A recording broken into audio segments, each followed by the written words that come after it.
اللہ تبارک و تعالیٰ قرآن مجید میں فرماتا ہے قل متاع الدنیا قلیل، یہ دنیا کا سامان بہت تھوڑا سامان ہے۔ اس میں ہمارے لیے ایک سبق یہ ہے کہ عزیزان محترم، آج ہر انسان جو پریشان ہے، غموں سے اپنے آپ کو نڈھال تصور کرتا ہے، غم ہے کہ جاتا نہیں ہے، ہمیشہ سوچ اور فکر میں جو ہے نا مشغول رہتا ہے۔ تو اس کی وجہ کیا ہے؟ آپ نے کبھی سوچا ہے؟ آپ کو ایک مثال دیتا ہوں، آپ دل کے کانوں سے اس کو سننا۔ ایک بادشاہ نے اپنے وزیر کو بلا کر کہا کہ وزیر، میرے پاس مال و دولت کی کوئی کمی ہے؟ وزیر نے کہا کہ کوئی کمی نہیں ہے، حکومت بھی آپ کے پاس ہے۔ تو بادشاہ نے کہا مال ہے، دولت ہے، سونے ہیرے جواہرات ہیں، میرے دل میں خوشی نہیں، ہمیشہ غمگین رہتا ہوں، دل بیٹھا جا رہا ہے، وجہ کیا ہے؟ اور پھر بادشاہ کہتا ہے کہ میں اتنا ساری دولت ہونے کے باوجود بھی پریشان ہوں، لیکن میرا ایک خادم ہے جو میری خدمت کرتا ہے، وہ ہمیشہ خوش رہتا ہے اور ہمیشہ مسکراتا رہتا ہے، نہ اس کے پاس دولت ہے، نہ سونے ہیرے جواہرات ہیں، نہ اس کے پاس حکومت ہے، آخر ایسا کیوں ہے؟ تو وزیر بڑا ہوشیار تھا، بڑا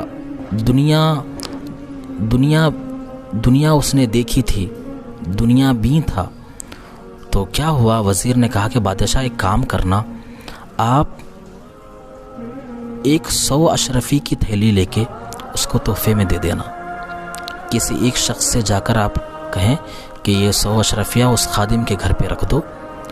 اور وزیر کہتا ہے کہ آپ 100 اشرفیاں اس میں نہیں بھریں گے، بلکہ ایک اشرفی کم بھریں گے، 99 اس میں ہوگی اور اس کے اوپر 100 اشرفیوں کا ٹیگ لگا ہوگا۔ تو بادشاہ نے کہا کہ ٹھیک ہے، ایسے ہی کریں گے۔ ایک شخص کو بلایا، کہا کہ یہ 100 اشرفیوں کی تھیلی ہے، خادم کو دے آؤ۔ وہ شخص گیا خادم کے گھر کے سامنے، کہا کہ بادشاہ نے 100 اشرفیاں دی ہیں، تو یہ تمہارے لیے تحفہ ہے، وہ رکھ کے چلا گیا۔ اب خادم گھر کے باہر آتا ہے، آنے کے بعد وہ ان اشرفیوں کو گننے لگ جاتا ہے۔ جب دیکھا کہ 100 نہیں ہے، 99 ہے، تو وہ سمجھتا ہے کہیں گرا ہوگا، تو وہ ڈھونڈنے لگ جاتا ہے۔ خادم کو پریشان دیکھ کر اس کی بیوی بھی آتی ہے، وہ بھی ڈھونڈنے لگ جاتی ہے۔ رات بھر یہی معاملہ چلتا رہا۔ دوسرے دن بادشاہ نے غور کیا اس خادم پر کہ دیکھا کہ چہرہ غمگین ہے، چہرے پہ ہوائیاں اڑی ہوئی ہیں۔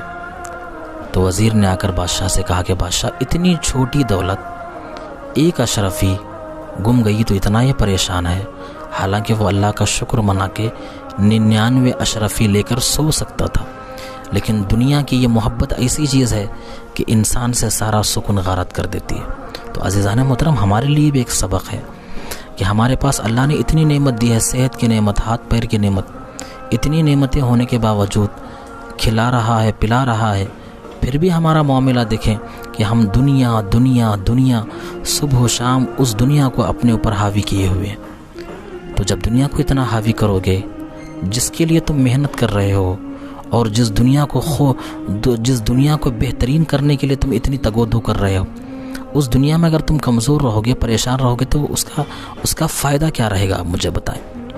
تو عزیزان محترم، یہی پیغام ہے۔ اللہ کے نبی صلی اللہ علیہ وسلم نے فرمایا کہ میرے امتیوں، دنیا کو اپنے دل میں جگہ نہ دو، دل کے باہر رکھو، دیکھو اللہ دل میں کیسے سکون بھر دیتا ہے۔ تو آج جو امت مسلمہ پریشان ہے، اللہ نے جتنی نعمتیں دی ہے اس پر اگر بندہ غور کرے تو یقیناً وہ اللہ کا شکر ادا کرے۔ پروردگار میرے پاس جتنا ہے وہ بہت زیادہ ہے، بہت زیادہ ہے، میرے اعمال بھی اتنے نہیں ہیں، لیکن پھر بھی دولت مند بھی پریشان ہے کہ اس کو اور کیسے بڑھایا جائے۔ اسلام میں اس کی روک نہیں ہے، آپ جتنی کوشش کریں، لیکن اس کو اپنے اوپر سوار کرنا اور آخرت کو نظر انداز کرنا۔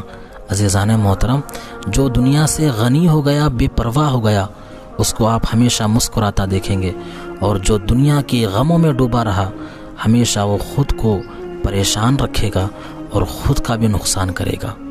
اسی لیے ہمیشہ دنیا کو اتنی پرائیورٹی دیں جتنا اس کو دینا چاہیے، اور اللہ اور اس کے